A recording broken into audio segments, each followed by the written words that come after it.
fatalmente van a alterar la estructura cristalográfica del acero. Era un acero antes y ahora, al haber sido sometido a ese pedacito a otro acero, a otra temperatura, se reacomodan los cristales entonces les da que el austenítico se les vuelve más martensítico, se vuelven más frágiles, pero se vuelven más resistentes, ¿sí? Entonces por eso viene el tema del alivio de tensiones. La soldadura es un maltrato para el acero. Que prácticamente, bueno, está el ingeniero Pedro mirando la computadora. La XC. Claro. Bueno, que prácticamente, como les decía, se ha recorrido un poco la parte constructiva del recipiente, pero sin respetar a AME. Evidentemente AME es más estricto respecto a la calidad de la soldadura, a los soldadores que tienen que calificar, al tema del radiografiado, que acá no vimos ninguno, al tema del tratamiento post-soldadura, que tampoco vimos ninguno, pero se busca, digamos, sí. ¿Qué querías? ¿Te enamoraste de la nenita? No, me acordé de algo que mencionaste. El tratamiento post-soldadura. El código ASME dice que tal recipiente debe estar sometido a tantas horas, a tal temperatura. Pero el recipiente tiene un formato. Ustedes la vieron, el tamaño de engancharlo nomás y volcarlo ya es un dolor de cabeza. Pero el horno de tratamiento térmico más próximo a su domicilio puede tener las dimensiones, pero a lo mejor no llega al rango de temperatura. Piensen que para llevar todo ese cilindro a una temperatura de 450 grados, 520 grados, solamente para que homogéneamente todo el recipiente esté a 550 grados, tiene que pasar días. Y después que esté a 550 grados, tiene que pasar días para que haya un reacomodamiento de los átomos, de los cristales de ese acero. Y si el código AME me pide 550 grados y el horno que tengo acá en el Taller de Peña no llega más que a 450, ¿qué hacemos? ¿Me voy a perder marcarlo con el código ASME? ¿Voy a perder la licitación? ¿Qué hago? El código ASME tiene contemplado el caso en que yo no llegue a esa temperatura. Entonces me dice, negro, en vez de tenerlo 72 horas, 560 grados, si tenés 480, tendrás que tenerlo 126 horas. Estoy hablando a nivel ejemplo. ¿Entienden? O sea, a menor temperatura, más tiempo de mantenimiento. Bueno, y ahí se ve un poco el tema del dolor de cabeza. A veces que sacar un cilindro dentro de un galpón, que muchas veces el tamaño de los portones no es ni siquiera el adecuado, y que hay que volcarlo adentro sobre un carretón, introducir el carretón, mandar arriba el recipiente y después empezarlo a sacar. Acá donde estoy trabajando, en Anchoris, hubo que dejar un muro sin hacer para poder meter los motores. Los motores pesan 136 toneladas. 136 toneladas no es para llevarlo en brazos, digámoslo así. Un camión cargado con, fruta o con acero, por así decirlo, puede cargar en total 3 ejes 30 toneladas. Distribuida en 3 ejes. Imagínense 136, 140 toneladas. Es otro tipo de transporte. Es otro tipo de manipulación. Y la forma en que lo bajaron al piso, los motores estos, y los llevaron hasta su posición, yo no había visto en mi vida. Se hacen unas vías de acero, de empalmables, con teflón y aceite. Y entonces el motor, la estructura de soporte, el patín del motor se apoya sobre esa cuestión de teflón y tiene unos pistones hidráulicos que van empujando 140 toneladas sobre teflón. No hay rueda.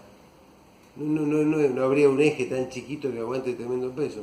Entonces se untan esas pistas de teflón con el aceite y unos pistones hidráulicos van moviendo el motor hacia adelante, así hasta que llegan a su posición. Después lo levantan con 8 gatos hidráulicos, son de este diámetro los gatos, y así. Con 8 gatos hidráulicos levantan el coso, el motor, y lo van bajando y lo van apoyando con madera de, ¿cómo se llama? De bracho. Madera así, así, con cuadrado está. Y entonces lo van bajando para poder meter gatos más chicos, porque como está cada vez más abajo el motor, ya el gato anterior, por muy potente que fuera, no entraba. Entonces lo acuñan con madera, le meten el gato más chico abajo, levantan ese gato, sacan la madera y lo bajan hasta la otra madera. No, yo lo he visto en mi vida, es interesante. Acá les estoy mostrando un poco, como a modo de redondearle la idea. Fíjense, por ejemplo, lo que dice el código respecto a la temperatura de diseño. Hay una temperatura máxima y una temperatura mínima. En el caso de la temperatura máxima dice, excepto lo requerido en UWE2, la máxima temperatura realizada en el diseño no deberá ser menor que la media medida en el centro a través del espesor del metal esperado bajo condiciones operativas para las partes consideradas. Si es necesario, la temperatura del metal deberá ser determinada por computación o por mediciones de equipos de servicio bajo condiciones de operación equivalentes. ¿Ah? O sea, el código en ese aspecto es claro y te dice cada una de las cosas que vos tenés que tener en cuenta. Fíjate, en UG21, diseño por presión, te dice: los recipientes cubiertos por esta división, sección 8, deberán ser diseñados para al menos la más severa condición de coincidencia de presión y temperatura esperada en operaciones normales. ¿Eso qué significa? Que ustedes no van a ser responsables si mañana hay un incendio en la fábrica y el incendio alcanza el recipiente y el recipiente explota y dice, mira, ahí está, era código AME y explotó el recipiente. Y sí, explotó, flaco, pero no estaba en condiciones de operación normales, estaba en una condición crítica, por decirlo de una manera, que lo llevó a que explotara, fuera de la especificación de diseño. Para esta condición y para condiciones de prueba, la máxima diferencia de presión entre el lado interno y externo del recipiente o entre cualquier dos cámaras de unidades combinadas deberán ser consideradas. Lo que sería... Lo que dice y ver a su vez la otra norma. Claro. Sí. Lo que se le ha querido decir, el código ASME no es el único código que existe, eso se lo dijimos en la clase pasada. Hay, por lo menos de uso internacional, no debe haber menos de 10, pero debe haber muchos más. Lo que pasa es que es de uso frecuente. Lo que tiene el código ASME es que entendiendo el código ASME, quien entiende el código ASME entiende cualquier código. No son muy distintos, salvo que estén en japonés o en chino. No, pero lo que pasa es que, por ejemplo, si uno va a las normas europeas, las normas europeas lo que tienen de diferente con esta de ASME es que están centrados más que todo en las condiciones de control de calidad de cada una de las partes que van realizándose. Entonces compensan de alguna manera el mayor costo de coeficientes de seguridad que le pone el código ASME con más controles sobre la calidad del proceso que va llevando de fabricación. Entonces, si vos te aseguras que el proceso de fabricación cumple condiciones de calidad, el producto final es de calidad, dicen los tipos. Claro, disminuye la incertidumbre. Menos exigente que lo que dice. Es el espíritu de la norma europea. De la norma, ¿cómo se llama la norma? La DIN. No, la otra, la DIN son la alemana. Esto que certificamos todo el tiempo, la pasamos. Irán. No, la ISO. ISO, sí. Es el mismo espíritu. Garantizar que un proceso es repetitivo, es reproducible y es constante y tiene variabilidades mínimas. Entonces, lo que fabrique con ese proceso de esa característica no está bien. En el caso, por ejemplo, de... Sí. A ver. ¿Qué vamos a hacer? La visita la semana que viene. La visita, ahora vamos a presentar, ya está presentada la nota. Necesitamos la autorización de un tal Roberto Fiat. Sí, es el jefe del personal. Bueno, el lunes a las 7:30 tengo que venir a verlo. 7:30 de la Sí, mañana. está de lunes a viernes en la mañana. Sí, Sí. el lunes me dijo 7:30 de la mañana, el único horario que me atiende. Bueno, vendremos a las 7:30. Me va a dar el seguro y con el seguro ya podemos ir. Allá nos van a dar los elementos de seguridad. El viernes es la visita. El viernes a las 15 horas. Lo único que no sé decirle ahora es si vamos a tomar el ómnibus de la facultad o les vamos a pedir a ustedes que chicos vayan a hacer cada uno como hagan. ¿Alguien sabe dónde es la planta? Sí, ¿Conoce? yo les pasé la dirección. Yo les pasé la ¿En dirección. Curá? Lo hacen curar. Sí. Sí, en ¿Está? Rodeo de la Cruz. Creo que en el Facebook lo hemos puesto la No lo dirección. viste, pero sabía dónde era. Bueno, listo. Bueno, Chicos, que tengan un buen fin de semana. Que mañana laburo. nos vemos. Cuídate. Que andes bien, cuídate. Hasta luego. Fíjense, respecto al tema de las cargas, el código, por ejemplo, les dice, las cargas a ser consideradas en el diseño de los recipientes deberán incluir aquellas de, primero, diseño por presión interno o externo, como se define en UG 21. Después, peso del recipiente y sus contenidos normales bajo condiciones de prueba o de operación. Incluye presiones adicionales debido a cargas estáticas o a líquidos. Cargas estáticas superimpuestas de reacciones de peso, agregados de equipos tales como motores, maquinaria, otros recipientes, cañerías, linings eran, no me acuerdo ahora qué, y aislación. Los linings son aislaciones, cuestiones agregadas. Los agregados de internos, soportes del recipiente tales como piernas, aros, patines, monturas, piernas, patas, las patas. Reacciones dinámicas y cíclicas debido a variaciones de presión y térmica de equipos montados en el recipiente o cargas mecánicas, tales como viento, nieve, reacciones sísmicas, cuando se lo requiera. ¿Qué significa? Tenemos que saber dónde vamos a dejar el recipiente, dónde va a estar, a dónde va a ir a parar el recipiente. Si dice, mira, va a ser en Buenos Aires, suponemos que en Buenos Aires no tiembla, por lo tanto las cargas sísmicas no las vamos a tener en cuenta, pero sí podemos considerar En Chile. viento, y si Chile si consideramos viento, si consideramos nieve, por ejemplo. Y el tema de la humedad y del efecto del mar, de la sal sobre la parte exterior del... Sí, aunque eso es menor en muchos aspectos, porque ya te voy a llevar a eso. Gradientes de temperatura, impacto, reacciones de impacto debido a golpe, al golpe de ariete, ¿se acuerdan? Eso también hay que considerar. Presiones anormales, tales como causadas por la declaración. Todo eso lo tienen que tener en cuenta. También, por ejemplo,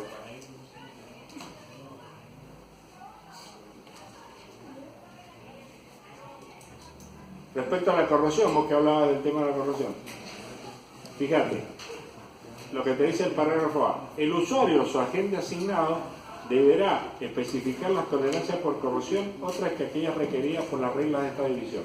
Cuando las tolerancias por corrosión no sean previstas, este hecho deberá ser indicado en el data report. El data report es como la memoria de cálculo que usamos en los recipientes. Subparte B. Los recipientes o partes de recipientes sujetos a adelgazamiento por corrosión, erosión o abrasión mecánica deberán tener una provisión hecha para la vida deseada del recipiente por un adecuado incremento en el espesor del material por sobre el determinado por las fórmulas de diseño o por el uso de algún otro adecuado método de protección. Vea el apéndice E. Los materiales adicionados para estos propósitos no necesariamente deberán ser del mismo espesor que todas las partes del recipiente si diferentes velocidades de ataque se esperan para varias partes.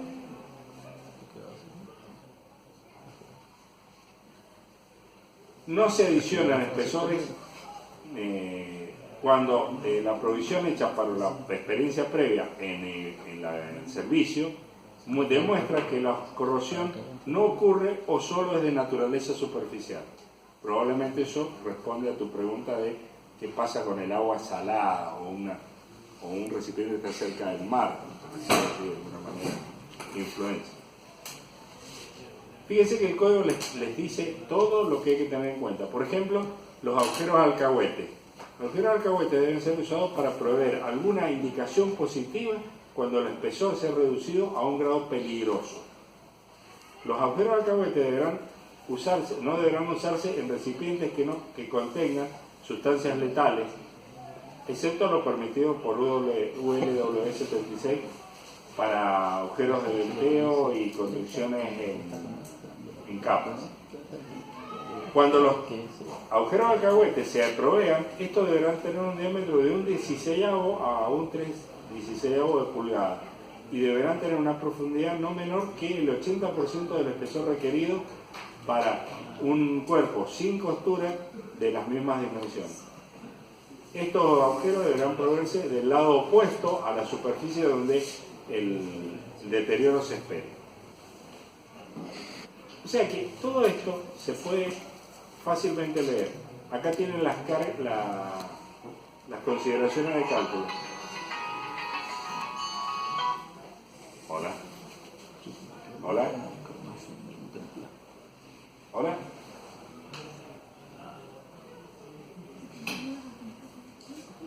Sí, la habla. A las 8.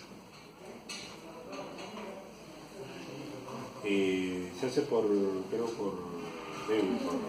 tarjeta. Sí, pero estamos en el micro a las 6. No, se evita a fin de mes. Sí. Vamos a hacernos acá y más cosas. Sí. Terminar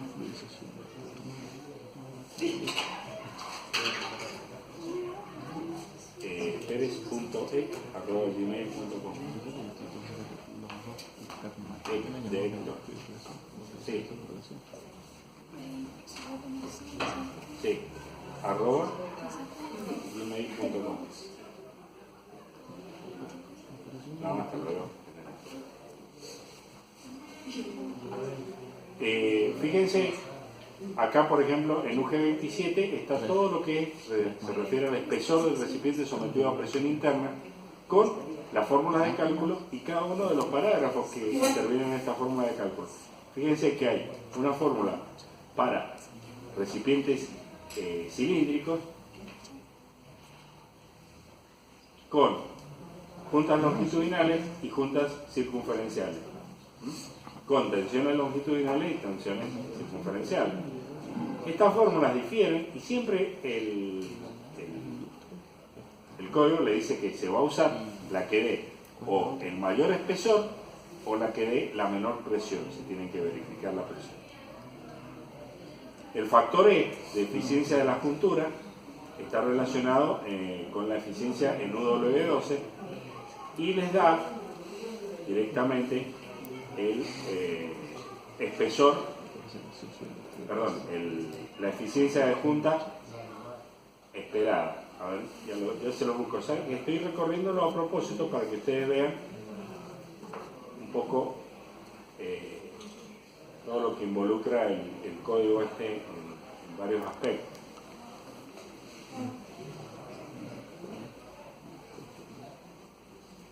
W.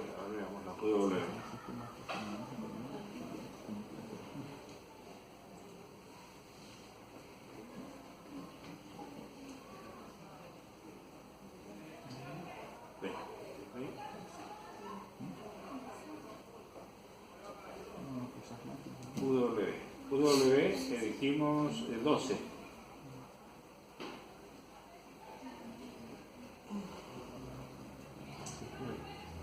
Acá tenemos W12. Eficiencia de la juntura. La tabla W12 da las eficiencias de juntura a ser usadas en la fórmula de esta división para juntas completadas con soldaduras por arco o soldaduras eléctricas de gas. Excepto lo requerido por W12, la eficiencia de la junta depende solo del tipo de la junta y el grado de examinación de la junta. Y no depende de cualquier, no depende del grado de examinación de cualquier otra junta. Acá da la tabla, fíjense, voy a ver si la roto, a ver si la puedo rotar acá. Y ahí les da la eficiencia de la junta, el tipo de junta, la descripción, tipo 1, 2, 3, 4, 5, 6 creo que hay. Después, el tipo de junta con su descripción, las limitaciones, la categoría de junta a la cual se puede aplicar esta eficiencia de juntura, y en función del grado de examinación radiográfico que tengas, puede ser full, spot o no spot. Se lo estoy recorriendo de lo que les expliqué aquella vez cuando vimos el código. Y por lo tanto tienen un valor asociado que va a ir a la fórmula del espesor de la junta. Fíjense que las limitaciones son interesantes de leer porque algunas de estas limitaciones nos dice, por ejemplo, vamos a...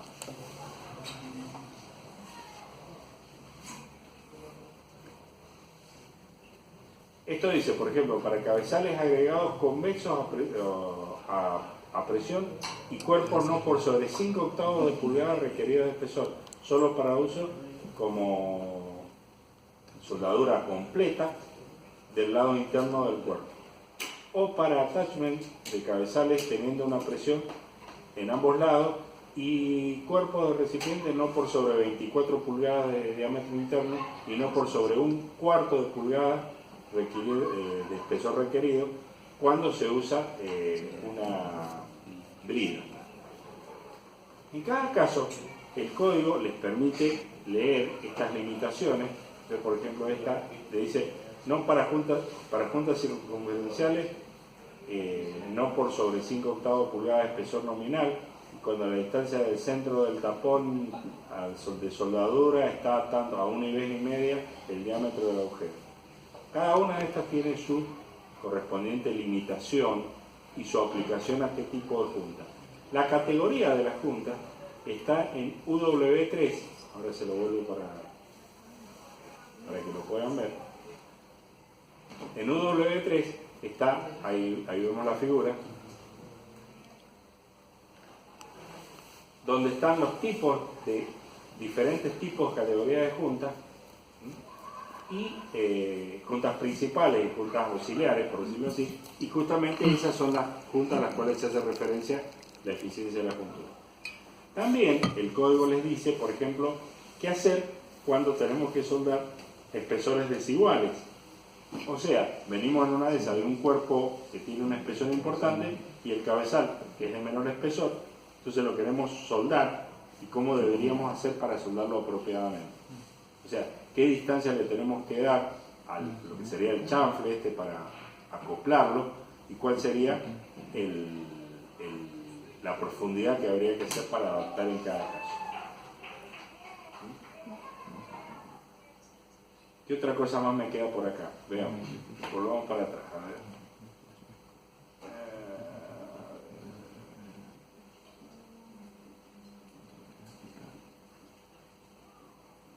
En UG28 está espesor de recipiente sometido a presión externa. Como ustedes pueden ver en esta,